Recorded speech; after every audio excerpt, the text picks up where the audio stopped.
नमस्कार दोस्तों, बुद्ध की शिक्षाओं की यह आज की वीडियो आपको इस बात पर विचार करने के लिए प्रोत्साहित करेगी कि वास्तव में आपका दिल क्या गाता है। चाहे वह रचनात्मक प्रयास हो, प्रियजनों के साथ समय बिताना हो या बस एकांत के एक शांत क्षण का आनंद लेना। ये वे सामग्रियां हैं जो आपके जीवन को सकारात्मकता से भर देती हैं, जो काम आपको खुश करते हैं। उन्हें करने का अभ्यास स्वार्थी नहीं है, यह आत्म प्रेम का कार्य है। जब आप अपनी भलाई को प्राथमिकता देते हैं तो आप जीवन की चुनौतियों से निपटने के लिए बेहतर ढंग से सुसज्जित हो जाते हैं। जीवन तेज और कभी कभी कठिन हो सकता है, लेकिन आंतरिक शांति पाना और सकारात्मक रहना वास्तव में महत्वपूर्ण है। बुद्ध की शिक्षाएं हमें मूल्यवान सबक सिखाती हैं जो हमें जीवन की चुनौतियों से निपटने में मदद कर सकती है। यह वीडियो इन शिक्षाओं पर करीब से नजर डालेगा, जो किसी के लिए भी एक मार्गदर्शक के रूप में कार्य करेगा। शांत और सकारात्मक, इससे कोई फर्क नहीं पड़ता कि उनके रास्ते में क्या आता है। पहला कदम सकारात्मक रहें, और मन एक शक्तिशाली शक्ति है जो हमारी वास्तविकता को आकार देता है। सकारात्मक रहना दिमागी पूर्णता को विकसित करने से शुरू होता है। हमारे विचारों और भावनाओं के बारे में बढ़ती जागरूकता। बुद्ध ने सही सोच के महत्व पर जोर दिया। अनुयायियों को अतीत पर ध्यान केंद्रित करने या उत्सुकता पूर्वक भविष्य की आशा करने के बजाय वर्तमान क्षण पर ध्यान केंद्रित करने के लिए प्रोत्साहित किया। बुद्ध की शिक्षाओं में जीवन एक नदी की तरह है जो हमेशा बहती रहती है और कभी नहीं रुकती है। माइंडफुलनेस के माध्यम से सकारात्मक रहने का एक शक्तिशाली विचार है। अपने मन को एक बगीचे के रूप में कल्पना करें जो आप लगाते हैं। यदि आप सकारात्मकता के बीज बोएंगे तो वहां विकास होगा। आपका मानसिक उद्यान खुशी से खिल उठेगा। एक बुद्धिमान शिक्षक बुद्ध ने कहा था कि मन हर चीज का स्वामी है। ये दुनिया को हम कैसे देखते हैं इसे आकार देता है। सकारात्मक रहने की शुरुआत हमारे विचारों, भावनाओं और कार्यों पर ध्यान देने से होती है, जिसे बौद्ध लोग माइंडफुलनेस कहते हैं। माइंडफुलनेस एक महाशक्ति होने की तरह है।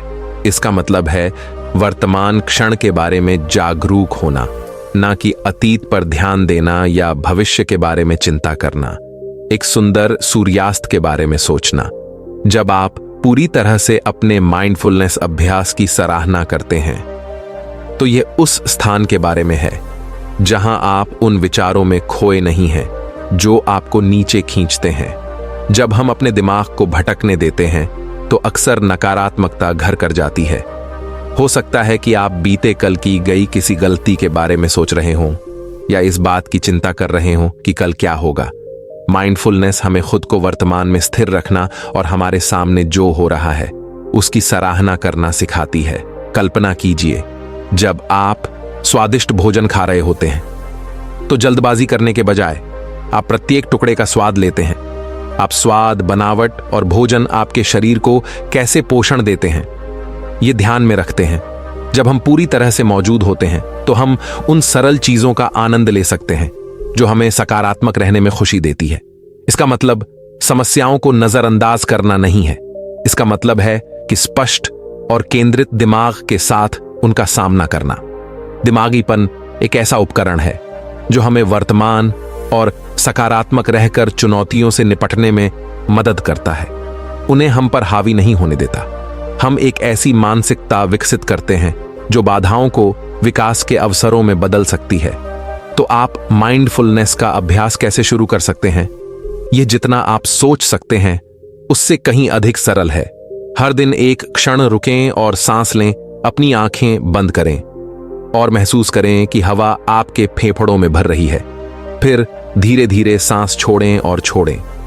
प्रत्येक सांस के साथ तनाव, अपने शरीर में होने वाली संवेदनाओं पर ध्यान दें। जैसे ही आप अपना दिन बिताते हैं, आप जो भी कर रहे हैं उसमें पूरी तरह से उपस्थित रहने का प्रयास करें। चाहे वह बर्तन धोना हो, चलना हो या किसी दोस्त से बात करना हो, उस पर अपना पूरा ध्यान दें। उन विवरणों पर ध्यान दें जो अक्सर होते हैं। बिना ध्यान दिए यह अभ्यास धीरे धीरे आपके दिमाग को बदल देता है और सकारात्मकता को आपके रोजमर्रा के अनुभव का एक स्वाभाविक हिस्सा बना देता है।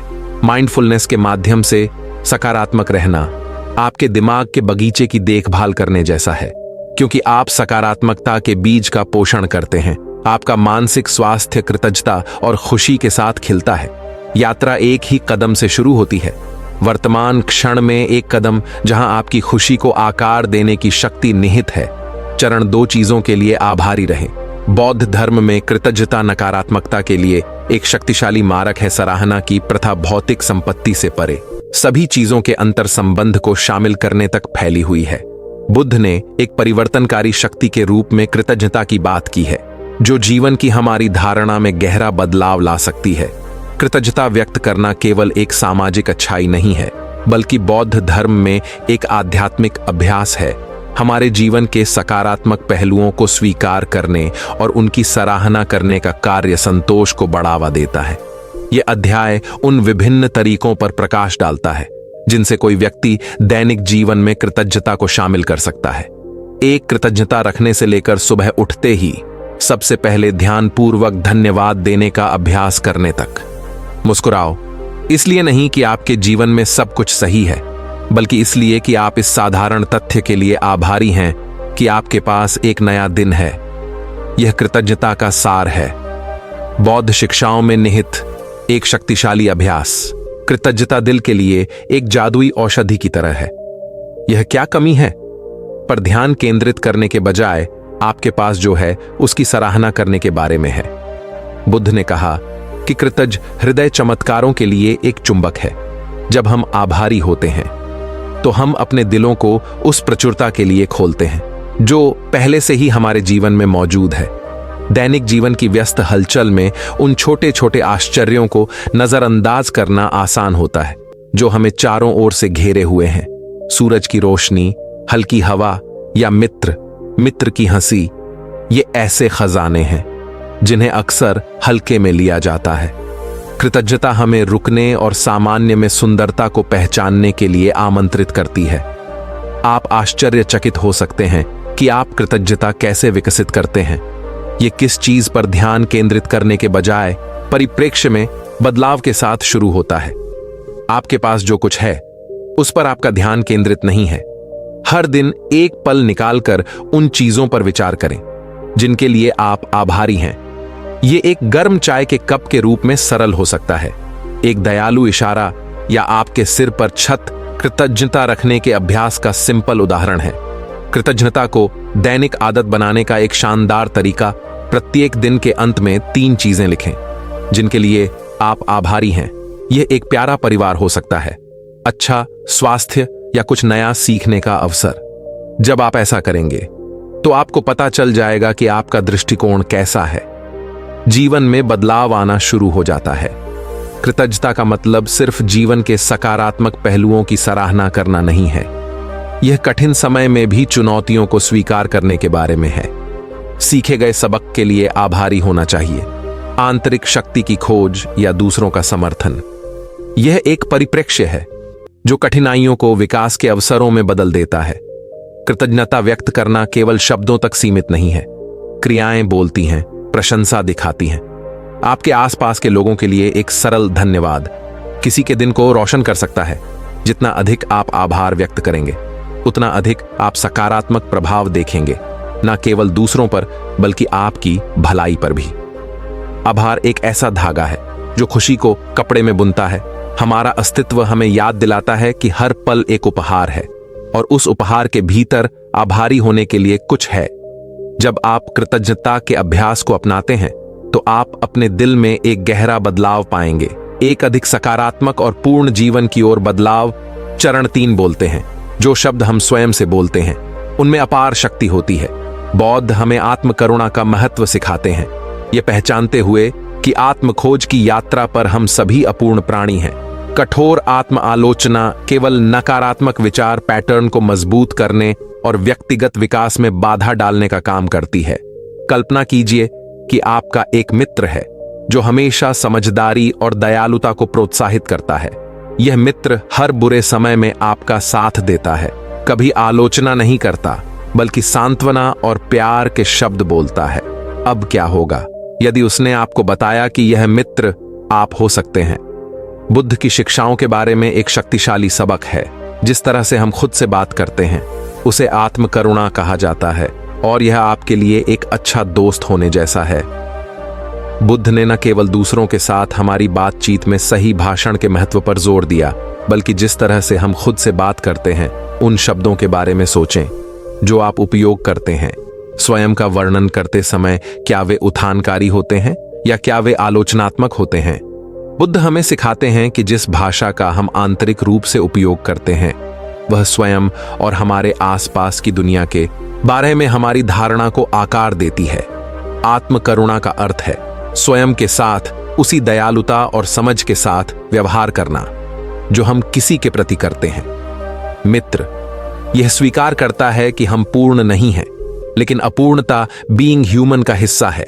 जब हम गलती करते हैं बजाय खुद को कोसने के, हम कह सकते हैं कि यह ठीक है कि हर कोई गलतियां करता है।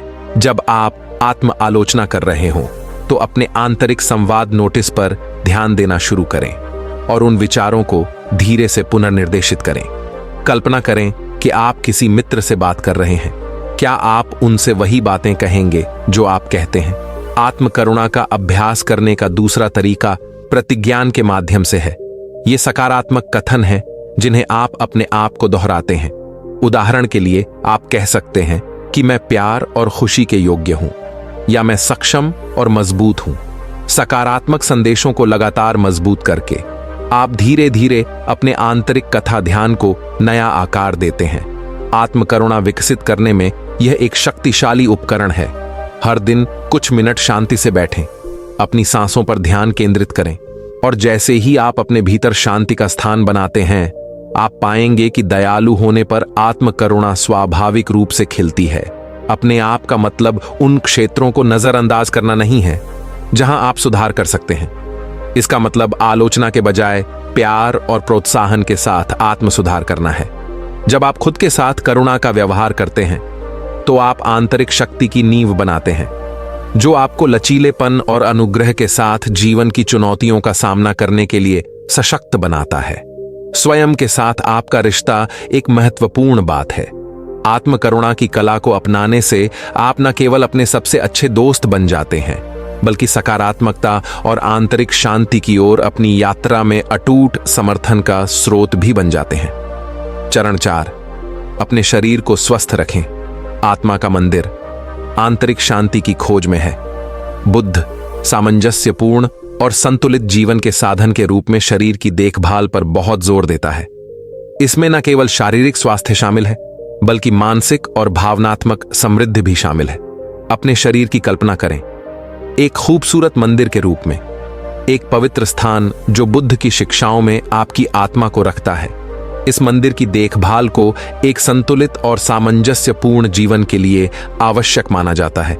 यह सिर्फ इस बारे में नहीं है कि आप बाहर से कैसे दिखते हैं, बल्कि यह आपके संपूर्ण कल्याण का पोषण करने के बारे में है। मन, शरीर और आत्मा होने के नाते बुद्ध ने हमें सिखाया कि हमारा शरीर एक उपहार है, एक अनमोल बर्तन जो हमें जीवन का अनुभव करने की अनुमति देता है। इस उपहार का सम्मान करने के लिए हमें इसकी देखभाल करने की आवश्यकता है। जब आपका शरीर स्वस्थ होता है तो यह आपकी यात्रा में एक सहायक साथी बन जाता है जिससे आप अपने आसपास की दुनिया में शामिल हो सकते हैं। अपने शरीर की पूरी तरह से देखभाल करने में आप क्या खाते हैं या कितना व्यायाम करते हैं उससे कहीं अधिक शामिल होता है। हालांकि ये महत्वपूर्ण पहलू हैं, यह विचारों के बारे में भी है। आप अपने दिमाग को भोजन देते हैं, बाकी आप अपने शरीर को देते हैं, और जो प्यार आप खुद पर बरसाते हैं यह एक समग्र दृष्टिकोण है जो आपके अस्तित्व के सभी पहलुओं के अंतर संबंध को पहचानता है। आइए बुनियादी पोषण के साथ शुरुआत करें।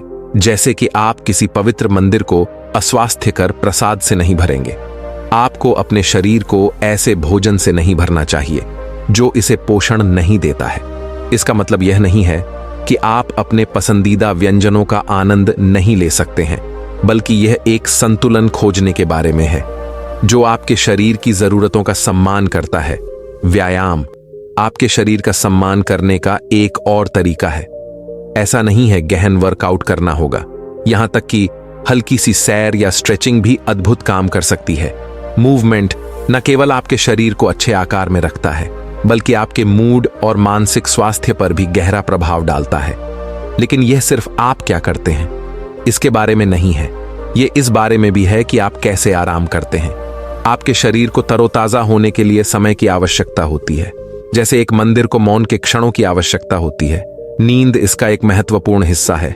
जब आप अपने शरीर को आराम करने की अनुमति देते हैं तो आप इसे ठीक होने और फिर से जीवंत होने की अनुमति देते हैं।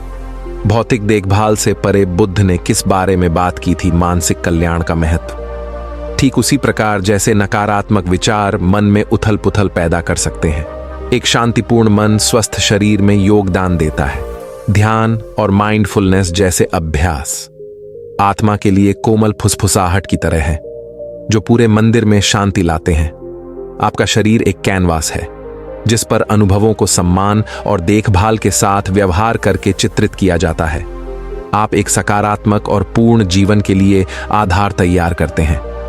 बुद्ध का ज्ञान हमें अपने शरीर को बोझ के रूप में नहीं, बल्कि प्रेम पूर्ण ध्यान और सौम्य देखभाल के योग्य भव्य मंदिरों के रूप में देखने के लिए प्रोत्साहित करता है, जो चरण 5 के भीतर आत्मा का पोषण करता है। परिवर्तन और विकास को अपनाते हुए नई चीजों का प्रयास करें। जीवन एक गतिशील यात्रा है और ठहराव बुद्ध के सिद्धांतों के विपरीत है। परिवर्तन को अपनाना और निरंतर विकास की मानसिकता विकसित करना, सकारात्मक रहने और असंख्य संभावनाओं के लिए खुले रहने के लिए मौलिक है। जीवन एक साहसिक यात्रा है। बुद्ध की शिक्षाओं में उतार चढ़ाव के बीच इस साहसिक कार्य को पूरी तरह से अपनाने, अपने आराम क्षेत्र से बाहर निकलने और नई चीजों को आजमाने का आह्वान है। यह सिर्फ नवीनता के बारे में नहीं है, यह एक ऐसी मानसिकता के बारे में है जो परिवर्तन और विकास का स्वागत करती है। जीवन को एक जीवन के रूप में सोचें, विशाल खेल का मैदान। जब आप नई चीजें आजमाते हैं तो आप एक बच्चे की तरह होते हैं जो इस खेल के मैदान के विभिन्न कोनों की खोज करते हैं और छुपे हुए खजानों की खोज करते हैं और नए अनुभव प्राप्त करते हैं। बुद्ध ने अपने अनुयायियों को खुले दिमाग वाले होने के लिए प्रोत्साहित किया ताकि वे एक यात्री की तरह अज्ञात से न डरें। बौद्ध धर्म में एक प्रमुख विचार यह समझ कि सब कुछ हमेशा बदलता रहता है। मौसम बदलता रहता है, दिन रात में बदल जाते हैं और हमारी परिस्थितियां भी बदल जाती हैं। इस समझ को नश्वरता कहते हैं कि इस वास्तविकता का विरोध करने के बजाय उसे स्वीकार करना सकारात्मक रहने का एक शक्तिशाली तरीका है। नई चीजों को आजमाने का मतलब सुरक्षा जाल के बिना अज्ञात में छलांग लगाना नहीं है। यह सीखने और बढ़ने के इच्छुक होने के बारे में उत्सुक होने के बारे में है। शायद यह एक नए शौक की कोशिश करना है, एक अलग प्रकार की खोज करना, या यहां तक कि जीवन के हर छोटे कदम पर एक नए दृष्टिकोण पर विचार करना है। आपकी कंपनी का कंफर्ट जोन व्यक्तिगत विकास की दिशा में एक कदम है। एक ऐसे पेड़ की कल्पना करें जो जंगल में लंबा खड़ा हो। अगर वह हवा के साथ बहने से इनकार करता है तो वह टूट सकता है, लेकिन अगर वह झुकता है और हवा के साथ नाचता है तो वह न केवल जीवित रहता है बल्कि जीवन की बुद्धिमत्ता की तरह पनपता है। हम जिन चुनौतियों का सामना करते हैं और झुकने और अनुकूलन करने की क्षमता परिवर्तन के बीच सकारात्मक बने रहने की कुंजी है। कभी कभी डर हमें नई चीजों की कोशिश करने से रोकता है। हम इस बात को लेकर चिंतित रहते हैं कि क्या गलत हो सकता है या दूसरे हमें कैसे समझेंगे। बुद्ध की शिक्षाएं हमें साहस के साथ इन भय का सामना करने के लिए प्रोत्साहित करती है। हमें सिखाती है कि विकास तब होता है जब हम असुविधा में कदम रखते हैं और अपनी ताकत की खोज करते हैं। नई चीजों को आजमाने की मानसिकता सिर्फ बाहरी अन्वेषण के बारे में नहीं है, यह आंतरिक विकास के बारे में भी है। शायद यह डर का सामना करने या स्वयं द्वारा थोपी गई सीमाओं से मुक्त होने के नए पहलुओं की खोज कर रहा है। आत्म खोज की यह यात्रा परिवर्तन को अपनाने और स्वेच्छा से आपके द्वारा जोड़ी गई। नई चीजों को आजमाने के द्वारा खुद के अधिक प्रामाणिक और सकारात्मक संस्करण की ओर एक कदम है। फुसफुसाते हुए अज्ञात के साथ नृत्य करने से डरो मत, क्योंकि यह नृत्य में है कि आप कभी भी प्रकट होने वाली सुंदरता की खोज करते हैं। चरण 6, प्राप्त करने योग्य लक्ष्य बनाएं। बीच का रास्ता सफलता के लिए लक्ष्य निर्धारित करना मानव स्वभाव का एक अंतर्निहित हिस्सा है। लेकिन बुद्ध की शिक्षाएं लक्ष्य निर्धारण पर एक अद्वितीय दृष्टिकोण प्रदान करता है, बीच का रास्ता दिखाता है। बौद्ध दर्शन में एक मौलिक अवधारणा व्यक्तियों को यथार्थवादी और प्राप्य लक्ष्य निर्धारित करने के लिए मार्गदर्शन करती है, जो उनकी गहरी आकांक्षाओं के साथ संरेखित होते हैं। कल्पना कीजिए कि आप एक यात्रा पर हैं और आपके पास इस मानचित्र पर एक नक्शा है। रास्ते में बड़े गंतव्य और छोटे मील के पत्थर हैं। यह कुछ हद तक जीवन जैसा है, जहां प्राप्त करने योग्य लक्ष्य निर्धारित करना इस यात्रा पर अपने पाठ्यक्रम को चार्ट करने जैसा है। बौद्ध धर्म में प्राप्त करने योग्य लक्ष्य बनाने का विचार किस अवधारणा में निहित है? सफल होने के लिए मध्यम मार्ग एक संतुलित दृष्टिकोण है। बुद्ध ने जीवन के सभी पहलुओं में संतुलन खोजने के बारे में बात की। यह चरम सीमा के बारे में नहीं है, ना ही बहुत अधिक प्रयास करने के बारे में है, और ना ही प्राप्त करने योग्य लक्ष्य बनाकर आत्मसंतुष्ट हो जाना। इस मध्य मार्ग पर चलने जैसा है। यह यथार्थवादी लक्ष्य निर्धारित करने के बारे में है, जो आपको चुनौती देते हैं लेकिन आपकी पहुंच के भीतर भी हैं। कदम एक लक्ष्य का प्रतिनिधित्व करते हैं। यदि कदम बहुत बड़े हैं तो आप लड़खड़ा सकते हैं, लेकिन यदि वे बहुत छोटे हैं तो आपको चुनौती महसूस नहीं होगी। प्राप्त करने योग्य लक्ष्य बनाना सही आकार के कदम खोजने के बारे में है, जो आपको बिना किसी दबाव के आपकी मंजिल की ओर ले जाते हैं। जैसे एक बहुत ऊंचे पेड़ की शुरुआत भी एक छोटे से बीज से ही होती है और हर दिन यह थोड़ा ऊपर पहुंचता है। इसी तरह आपके लक्ष्य बीज की तरह हो सकते हैं और छोटे लेकिन संभावनाओं से भरे हो सकते हैं। जैसे ही आप उन्हें हासिल करते हैं, आप इसके आकाश की ओर बढ़ने वाले पेड़ की तरह बढ़ते हैं। बीच का रास्ता कभी कभी स्थिर प्रगति के बारे में होता है। हम बहुत महत्वाकांक्षी लक्ष्य निर्धारित करते हैं और जब हम उन तक नहीं पहुंच पाते तो निराश हो जाते हैं। बुद्ध हमें खुद के साथ धैर्य रखने के लिए प्रोत्साहित करते हैं। जीवन एक मैराथन है। प्राप्त करने योग्य लक्ष्य मैराथन मार्ग पर मार्करों की तरह होते हैं, जो आपको प्रगति की याद दिलाते हैं कि आप प्राप्त करने योग्य लक्ष्य निर्धारित कर रहे हैं। यह केवल गंतव्य के बारे में नहीं है, यह यात्रा के बारे में है। सीखने का आनंद, बढ़ना और खुद का एक बेहतर संस्करण बनना। बुद्ध का ज्ञान हमें सिखाता है कि सफलता का मतलब सिर्फ पर्वत की चोटी तक पहुंचना नहीं है, यह चढ़ाई की सुंदरता की सराहना करना है। व्यावहारिक कदम आपको प्राप्त करने योग्य लक्ष्य निर्धारित करने में मदद कर सकते हैं। बड़े कार्यों को छोटे प्रबंधनीय चरणों में तोड़कर शुरू करें। जश्न मनाएं। रास्ते में प्रत्येक छोटी जीत न केवल आपके आत्मविश्वास को बढ़ाती है, बल्कि यात्रा को और अधिक मनोरंजक बनाती है। मध्य मार्ग दर्शन आपकी आकांक्षाओं में संतुलन खोजने के लिए एक सौम्य अनुस्मारक है। यह लक्ष्य निर्धारित करने के बारे में है, जो आपको उच्चतर तक पहुंचने के लिए प्रेरित करता है और आपको प्रक्रिया का आनंद लेने की अनुमति देता है। इस मध्य मार्ग पर चलकर आप जीवन के माध्यम से अपनी यात्रा पर धैर्य, लचीलेपन और सकारात्मक दृष्टिकोण की मानसिकता विकसित करते हैं। चरण 7 ऐसे काम करते हैं जो आपको खुश और सकारात्मक महसूस कराते हैं। एक सकारात्मक और पूर्ण जीवन की खोज में उन गतिविधियों में शामिल होना जो खुशी और संतुष्टि लाती हैं, बौद्ध धर्म के समर्थक महत्वपूर्ण है। किसी के मूल्यों और आकांक्षाओं के अनुरूप सचेत और जानबूझकर किए गए कार्यों के माध्यम से आत्मा का पोषण जीवन को एक भोज के रूप में कल्पना करें, और प्रत्येक दिन उन व्यंजनों को चुनने का अवसर है जो आपकी आत्मा को खुशी देते हैं। बौद्ध धर्म में उन चीजों को करने की अवधारणा है जो आपको खुशी महसूस कराती है, और सकारात्मकता आपके आंतरिक कल्याण के लिए सबसे आनंददायक स्वादों का चयन करने जैसा है। यह आपकी आत्मा को उन गतिविधियों के साथ सचेत रूप से पोषित करने के बारे में है जो आपको उत्थान और प्रेरित करती हैं।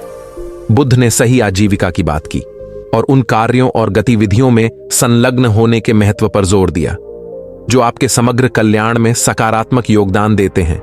ऐसी चीजें करना जो आपको खुश करती हैं कोई विलासिता नहीं है, बल्कि एक पूर्ण जीवन का एक बुनियादी पहलू है। यह उन गतिविधियों को चुनने के बारे में है जो आपके मूल्यों और जुनून के साथ आपके सच्चे आत्म से मेल खाती हैं अपने पसंदीदा शौक पर विचार करें जो आपके चेहरे पर मुस्कान लाता है। ये पेंटिंग, संगीत, पढ़ना या बस प्रकृति में टहलना हो सकता है। ये गतिविधियां केवल अवकाश नहीं है, ये एक खुशहाल और सकारात्मक जीवन के लिए आवश्यक सामग्री है। जिम्मेदारियों और चुनौतियों के साथ संघर्ष करना, लेकिन इन सब के बीच आनंद लाने वाली गतिविधियों के लिए समय निकालना महत्वपूर्ण है। बौद्ध शिक्षाएं हमें अपने दैनिक कर्तव्यों और आत्मपोषण के क्षणों के बीच संतुलन बनाने के लिए, उन चीजों को करने के लिए मार्गदर्शन करती हैं जो आपको खुश करती हैं। आप अपनी ऊर्जा को फिर से भरते हैं और विकसित करते हैं। जीवन की दिनचर्या में फंस जाना और वास्तविक खुशी लाने वाली गतिविधियों को प्राथमिकता देना भूल जाना आसान है।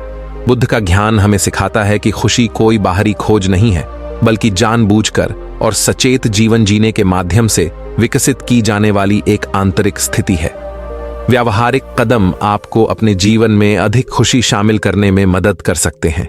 उन गतिविधियों की एक सूची बनाएं जो आपको खुशी प्रदान करती हैं और संलग्न होने के लिए प्रतिबद्धता बनाती है। उनमें आप नियमित रूप से ऐसे लोगों से घिरे रहते हैं जो सचेत रूप से खुशी का चयन करके आपका उत्थान और समर्थन करते हैं। आप जीवन की भव्य सिम्फनी में न केवल अपने भीतर बल्कि अपने आसपास की दुनिया में एक सकारात्मक और सामंजस्यपूर्ण माहौल में योगदान करते हैं जो आपको खुश और सकारात्मक महसूस कराते हैं। यह एक खूबसूरत मेलोडी बजाने जैसा है जो आपके अस्तित्व के सबसे गहरे हिस्सों के साथ गूंजता है। बौद्ध शिक्षाएं हमें इन क्षणों की समृद्धि का आनंद लेने के लिए मार्गदर्शन करती हैं, यह पहचानते हुए कि सच्ची खुशी बाहरी उपलब्धियों की खोज में नहीं मिलती है, बल्कि सरल और गहन कार्य करने में मिलती है। चीजें जो आत्मा को पोषण देती हैं,